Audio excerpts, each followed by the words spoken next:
There's a reason NASA stopped exploring the deep sea. I now know the horrifying reason why. I am a former NASA scientific researcher in charge of studying deep sea life, but after our recent discovery, I don't recommend you ever go near the ocean again. Recently, the entire NASA oceanographic research team was fired, and the whole operation was shut down without notice, and I don't blame them for it. We were having way too many casualties to make the research worth it. On an off note, it's deeply tragic what happened recently with the OceanGate submarine that imploded. However, I think I'm correct in my suspicion on what caused it, but of course, it's not what the public was told. I'm being extremely careful with the information I release since people have disappeared for leaking much less information in my profession. Anyway, I will now detail a few incidents that I think the public needs to be aware of. Our first disturbing discovery came from Case Study 1, Montesera oil rig diving incident. I was involved with a study that was sanctioned between NASA and a private corporation to investigate an unknown anomaly. Metal parts at the bottom of the rig had taken damage from an unknown source, and a dive team of 3 was sanctioned to investigate it. The dive did not go well. Something we'd never seen before was down there with the divers. We do not know much about it, but I can tell you what we do know. It resembles an extremely intelligent class of giant cephalopods, more intelligent than any other sea creature ever encountered. They are strong and carnivorous and extremely large. It's theorized they purposely damaged the rig to lure humans deep down. It's unknown what they normally eat or why they sometimes decide to target humans, but it is clear they will not hesitate to eat us. The 3 divers that were attacked had little means to defend themselves. These cephalopods worked in unison with an extreme understanding of human equipment.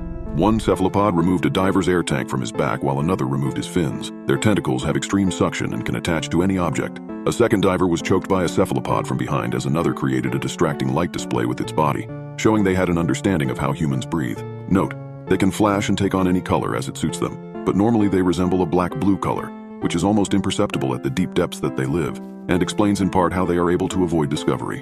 Of course, none of us saw them coming in the research vessel up top, and it was too late to warn anyone. The 2 divers who were attacked perished, and we can only assume they were likely consumed. Amazingly, the 3rd diver was able to use an underwater flare to escape and report back the events in detail. As it stands, fire is this life form's only known weakness. We thought that was the worst of it until our next report. Case Study 2, USS Cyclops missing ship log recovery.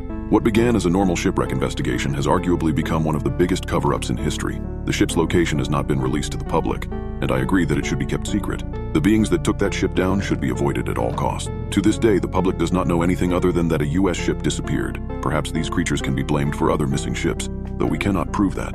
This ship had a log that detailed the same beings encountered at the Montesera oil rig. Black-blue giant squid-resembling entities that work in teams and can use tools. These cephalopods engaged the ship at night in a surprise attack and damaged it beyond repair. They dragged down survivors, including many from atop lifeboats, using their tentacles. They left no trace of their encounter. They are clearly incredibly strong and can easily hold humans underwater, drowning them. There's a theory that they may even derive pleasure in killing, shown by them flashing certain patterns on their bodies immediately upon the taking of a life, although this is still just a theory. There are other incidents that I won't get into. I don't intend to scare people by bringing this information to light, but I do think divers, and people who are interested in using submersibles to investigate the deep sea, need to be warned.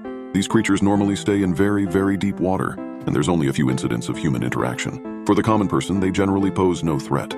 While extremely intelligent, they have not shown the ability to create tools, only to use those which humans have made. It is likely that they only go after humans when they are unable to find sufficient food sources in their own environment. I cannot understand why our government is hiding their existence, as they are just natural sea predators like sharks and orca whales. But whatever the reason, remember this: humans are not the top predators in the deep ocean. Naturally, NASA has chosen to avoid further exploration of the deep sea for now to avoid contact with these creatures until the proper measures are put in place.